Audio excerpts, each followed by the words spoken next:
Sobat oposisi, pada hari ini kita masih akan membahas tentang Partai Komunis Tiongkok. Topik kali ini akan membahas apa itu Partai Komunis. Penggunaan kekerasan mungkin tidak dapat dihindarkan ketika mencoba untuk merebut kekuasaan politik. Tetapi tidak pernah ada sebelumnya sebuah rejim yang begitu bernafsu melakukan pembunuhan dalam masa damai seperti yang dilakukan oleh Partai Komunis Tiongkok. Padahal saat itu dia telah menguasai pemerintahan. Lebih dari 5.000 tahun, bangsa Tionghoa telah tumbuh berkembang di atas tanah subur yang dialiri Sungai Kuning dan Sungai Yangtze, melewati puluhan dinasti silih berganti, dan menciptakan pasang surut kebudayaan Tionghoa yang cemerlang. Kisah-kisah yang mengagumkan telah memainkan peran hidup di panggung sejarah Tiongkok. Pasca Perang Dunia Pertama pada tahun 1911, Tiongkok memulai apa yang disebut dengan revolusi demokrasi yang ditandai dengan berakhirnya dinasti terakhir daripada monarki, yaitu dinasti Qing. Sejak dimulainya revolusi demokrasi Tiongkok pada tahun 1911, hari-hari selanjutnya merupakan masa yang sangat berat bagi rakyat Tionghoa.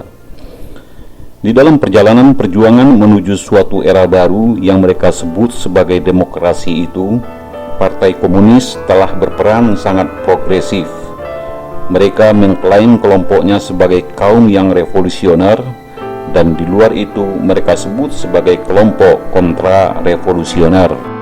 Yang akan kita bahas dalam topik ini adalah dampak dari gerakan komunis dan partai komunis yang sangat progresif itu terhadap peradaban di Tiongkok.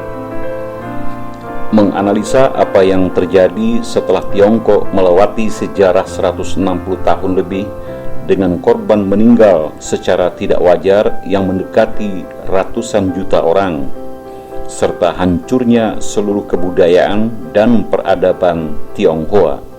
Apakah itu dipilih oleh Tionghoa sendiri ataupun dipaksa oleh unsur dari luar? Untuk menjelaskan apa itu Partai Komunis, maka ada 7 poin yang bisa kita ungkapkan terkait dari perilaku dan karakter asli dari komunisme.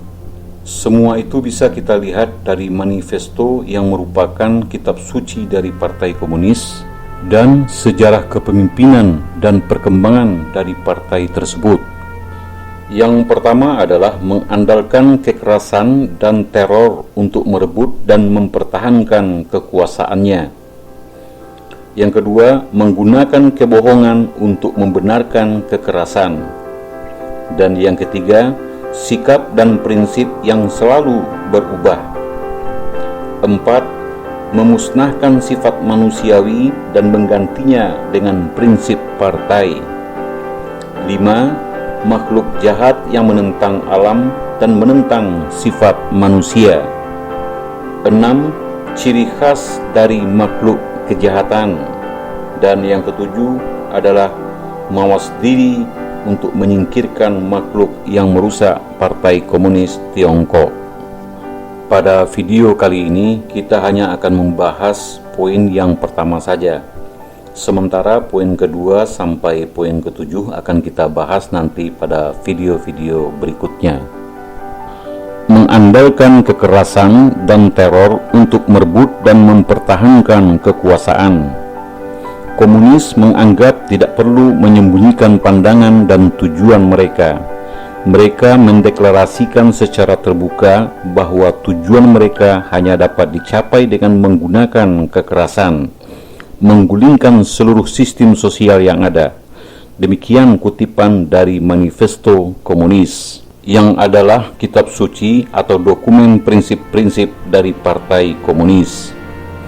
Kekerasan adalah satu-satunya alat dan cara utama Partai Komunis untuk memperoleh kekuasaan. Ciri karakter ini telah diputuskan menjadi gen turunan sejak kelahiran partai tersebut. Sesungguhnya, Partai Komunis Dunia yang pertama didirikan beberapa tahun setelah kematian Karl Marx. Tahun kedua setelah Revolusi Oktober 1917, Partai Komunis Rusia atau Bolsheviks, yang nantinya dikenal sebagai Partai Komunis Uni Soviet, didirikan secara resmi. Partai Komunis ini tumbuh ketika menggunakan kekerasan melawan musuh kelas, dan setelah itu mempertahankan eksistensinya dengan menerapkan kekerasan terhadap anggotanya sendiri maupun warga negara biasa yang dianggap pengkhianat. Pada tahun 1930, ketika Stalin melakukan pembersihan internal, Partai Komunis Soviet membunuh lebih dari 20 juta orang yang disebut sebagai mata-mata dan pengkhianat, serta mereka yang dianggap mempunyai pendapat yang berbeda. Partai Komunis Tiongkok atau PKT pertama kali didirikan sebagai cabang komunisme internasional ketiga yang dikendalikan oleh Partai Komunis Soviet. Maka dengan sendirinya telah mewarisi kekerasan seperti itu. Selama masa Perang Saudara Pertama antara komunis dan Kuomintang dari tahun 27 hingga tahun 1936, jumlah penduduk Provinsi Jiangxi menurun dari 20 juta mencapai tinggal hanya 10 juta atau lebih. Kerusakan yang timbul akibat menggunakan kekerasan dapat dilihat dari besarnya korban itu sendiri. Bila dikatakan bahwa penggunaan kekerasan tidak dapat dihindarkan ketika merebut kekuasaan politik, maka tidak pernah ada sebelumnya sebuah rejim yang begitu bernafsu melakukan pembunuhan dalam masa damai seperti Partai Komunis Tiongkok. Sejak tahun 49, angka kematian akibat pembunuhan secara kejam oleh Partai Komunis Tiongkok ini telah melebihi jumlah kematian selama masa perang 30 tahun sebelumnya. Dalam hal ini yang mencapai rekor adalah Khmer Merah Kamboja yang didukung sepenuhnya oleh Partai Komunis Tiongkok. Setelah merebut kekuasaan, lantas membunuh seperempat penduduk Kamboja, termasuk diantaranya mayoritas perantauan Tionghoa dan warga asing keturunan Tionghoa. Bahkan sampai kini komunis Tiongkok masih menghalangi masyarakat internasional mengadili Khmer Merah secara terbuka. Tujuannya adalah untuk menutupi peran mereka di dalamnya serta peran kejahatan yang dimainkannya. Partai Komunis Tiongkok mempunyai hubungan dekat dengan rejim-rejim tirani dan pasukan revolusioner bersenjata yang paling brutal di dunia. Selain Khmer Merah, juga Partai Komunis di Indonesia, Filipina, Malaysia, Vietnam, Burma, Laos, dan Nepal. Semua didirikan atas dukungan Partai Komunis Tiongkok. Banyak di antara pimpinan Partai Komunis ini adalah orang Tionghoa. Sebagian dari mereka sampai hari ini masih bersembunyi di Tiongkok. Salah satu sumber teori komunisme adalah teori evolusi. Partai Komunis menerapkan kompetisi spesies ke dalam pertarungan kelas evolusi sosial. Partai Komunis menganggap perjuangan kelas adalah satu-satunya kekuatan penggerak dalam kemajuan perkembangan sosial. Maka pertarungan menjadi keyakinan utama di dalam memperoleh kekuasaan politik dan mempertahankan hidup. 800 juta orang apakah dapat tidak bertarung? Ini adalah kata-kata terkenal Mao yang merupakan pernyataan logika kehidupan seperti ini. Pernyataan Mao lain yang sama-sama terkenal adalah bahwa revolusi kebudayaan harus diadakan setiap 7 atau 8 tahun.